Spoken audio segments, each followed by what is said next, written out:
Alright, so just to go directly into context.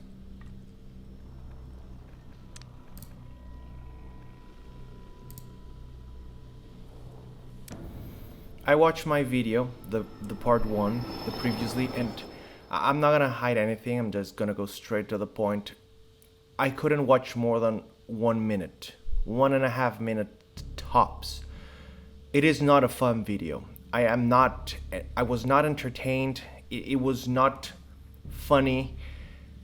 It was kind of a drag to just watch that whole minute.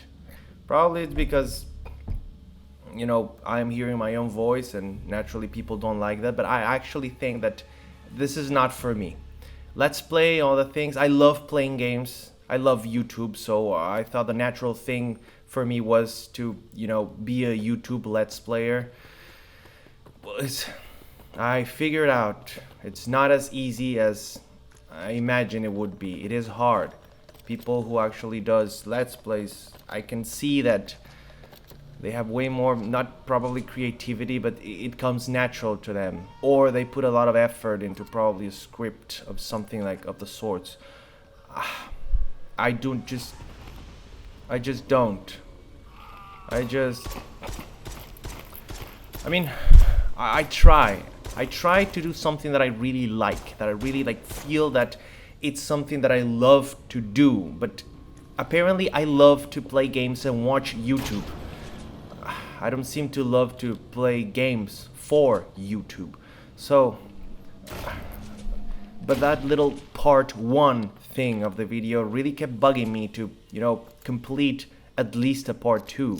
At least make the whole game finished. Because after all, I did say that I was going to post a part 2, and at least I should keep to my promises.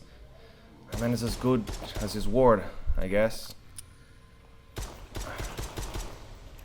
What I'm trying to say here is that I realize that I'm not good at this, and yes, you might say that practice makes perfect, but I didn't felt joy while doing this. I actually felt like shame.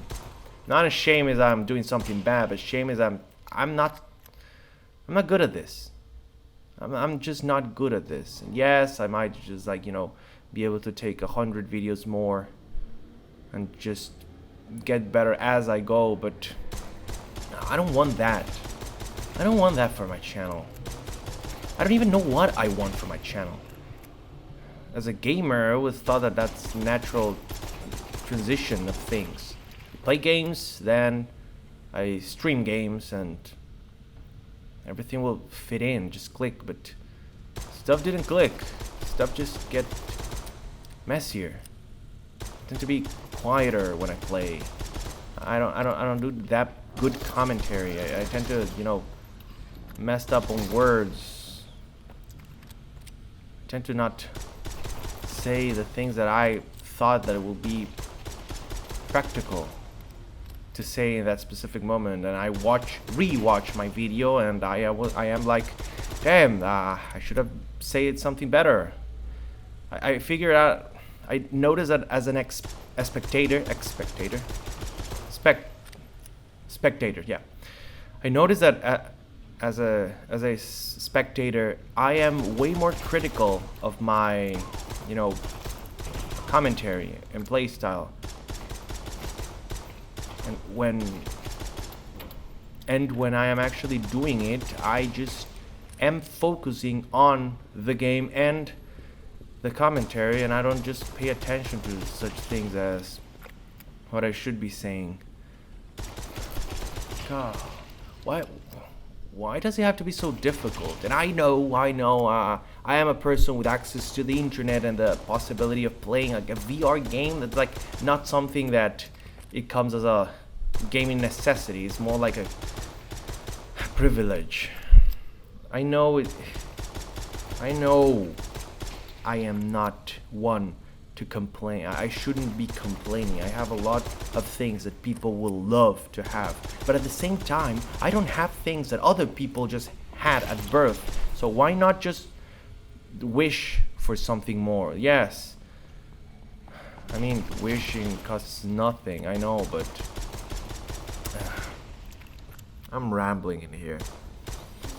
I'm rambling and I'm not even good at this. I know the recorder is on, so my brain is like automatically changes to blank mode. Yay! The recorder is on. Yes, let's just erase every single sense of creativity that I had in my brain and just boom, be a freaking zombie. I'm not more creative than these zombies I'm killing right now on screen. Bet those guys at least try to run when they get closer to you. Well, some of them. Hell, I'm like one of the ones who just keep walking like a dumbass. I turn into a zombie when I turn the recorder on. I can play hours of a game and just I have like witty, very interesting and smart commentary just coming out of my ass. That sounds disgusting. Just randomly popping out of my mouth. A little less disgusting. But right now, when I am actually recording, I go in blank mode. I probably should record, what, half an hour, and then forgot I'm recording, and what maybe creativity would come up that way. Man, it is a way. There's a way, I guess. But why? It doesn't have to be so difficult. I know most of you are saying like, oh, quit being a little bitch and just do more videos, get better. Well, that's what I'm trying to do, okay? Okay? I'm not very good doing a script. I'm obviously not very good like improvising my way into the Let's Play. We already proved that in part 1. Damn boring. Jeez. I got only one comment on the last video, and I bet that guy didn't even watch my whole video. He's just my friend and said like, oh, I want to support him. Yep. That works. For like a split second. And then I realized that, yeah, he's just saying that to be nice. Not saying that to be honest. I'd rather prefer like a more aggressive comment as saying like, oh, you should like better your aim or do more witty commentary. I think I would prefer criticism rather than just nice words for the sake of being nice. I'm not saying that that's bad at all. I'm just saying I prefer to have constructive criticism than just empty nice words. God. See? I'm not even playing the game right now and I just cannot think. I cannot think. The worst part is that I can. I know I am capable of rational thought. I am capable of creative thought. I'm sorry. I am capable of creating thought, creative thoughts. I am just currently unable of doing it while the recorder is on. It moves, sir.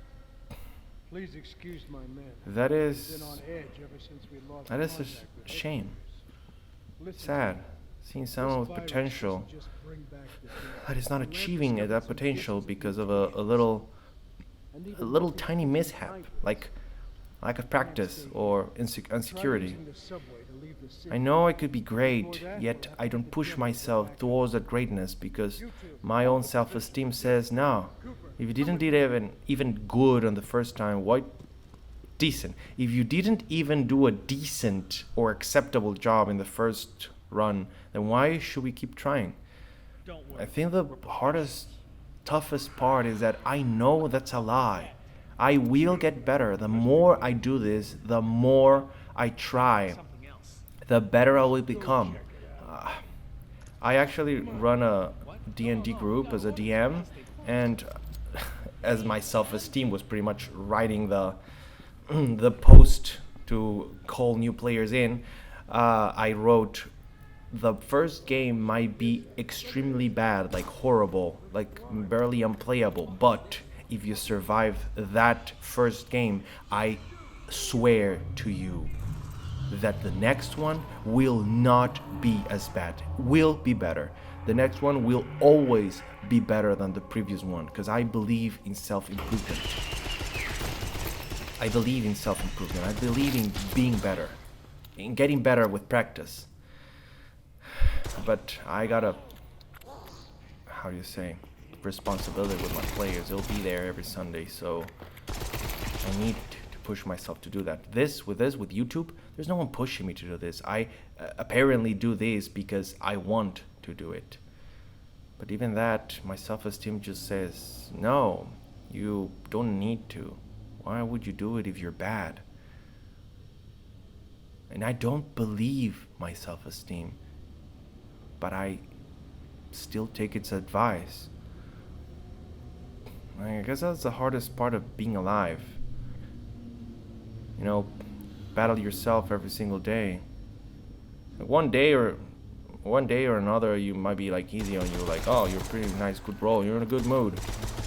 Then you always get that day that you are like, why do you even try? Why do I even try? Because I want to be better? Because I want to better myself?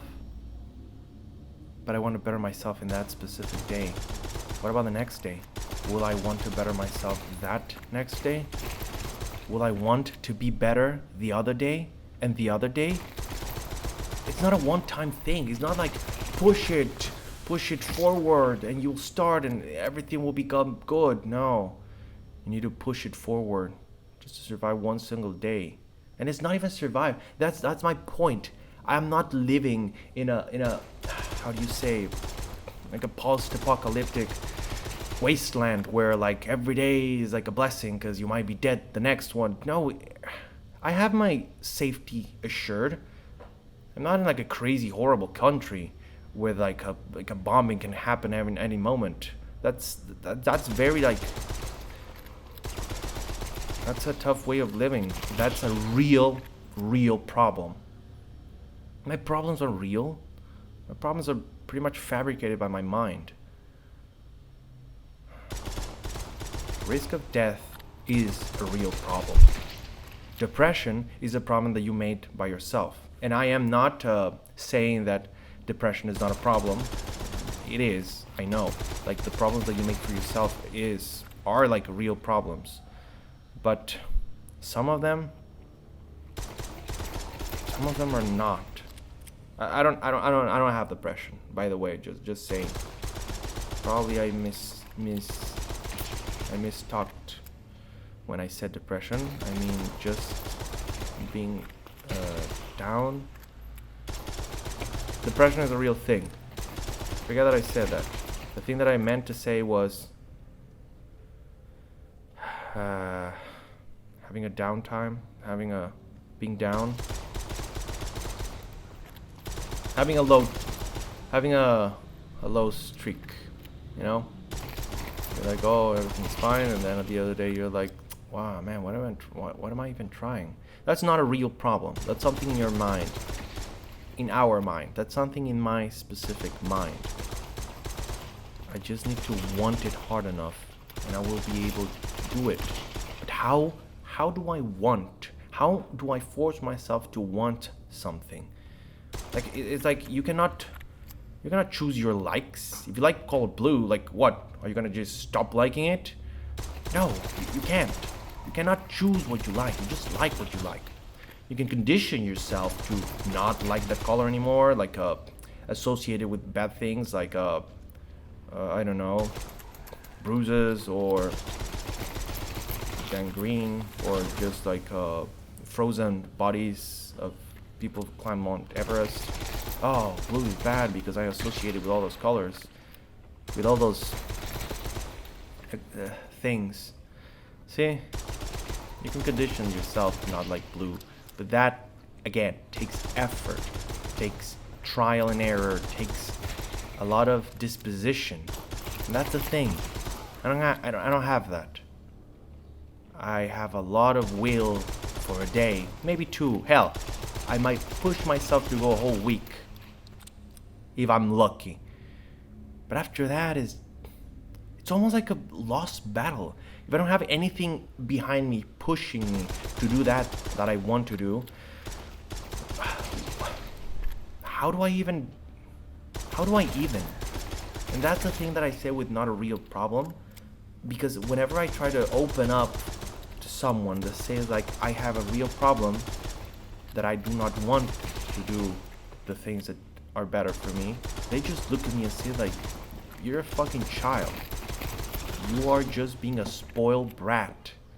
Just put the big boy pants on and just be a man. I don't have the age to be one. But I don't feel like one.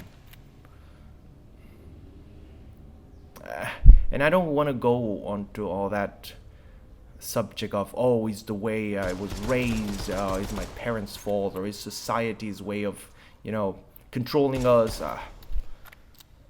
I don't want to put blame on anyone else, because I honestly believe that all the blame is on myself. I am the only one to blame about my own problems. I'm not saying that I'm being bullied. I'm not saying that I am unable to have a job. Those are problems that could be related to third-party factors. But no, my problems are all my own, and I own them. And I don't want to be the guy that says like everyone else is at fault for my undoings. I own my own problems. But how can I get better when getting better is what I'm not able to do? As in, I know how things work. I put a little bit of effort every day, and eventually a break will come. But how the hell do I want to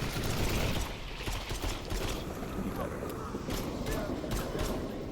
I admit that, like everyone else, I want to be a better person. I wish to strive for greatness, but do I really? I start to realize that whenever I don't have a compulsive need to do something, like a job responsibility that is people paying me, like some freelancing work, or like I gave my word to a friend that will get disappointed if I don't do what I promised, or just as I say with my D&D game with my players that they depend on me. We're having the session. If I don't have all those odds that are pushing me to get better, I just don't. I always choose the way of less friction. I know it's a thing with humans that they always choose the easier path. Do you know the shopping cart conundrum? I don't know if it was a conundrum, but it was a shopping cart theory that when you leave a grocery store and you get the cart to your car, you put all your groceries on the car, and then you got this big small decision to do. Do you take the shopping cart to the respective place where it goes, or you just leave it there so one of the employees takes it? Of course, if you leave it there, it's not a bad thing to do. No one's gonna hate you. Hell, most people do that by themselves, so you're not at fault. No one is gonna think less of you for doing that. But if you take the cart there, it is the right thing to do. Unless you are in a very urgent situation, there's not much that you lose. There is nothing to lose with taking the cart, and it's an inherently right thing to do. It is the right thing to do. But would you do it? Knowing that there is no real reward, it's just the right thing to do. I believe that that's the concept that we are pretty much most days, and I feel that most of the time I am the guy who put the trolley in without needing a reward or anything. But I feel that other times almost 50-50. I am the one who leaves the trolley behind someone else's car, so they have to take it away before getting into their car.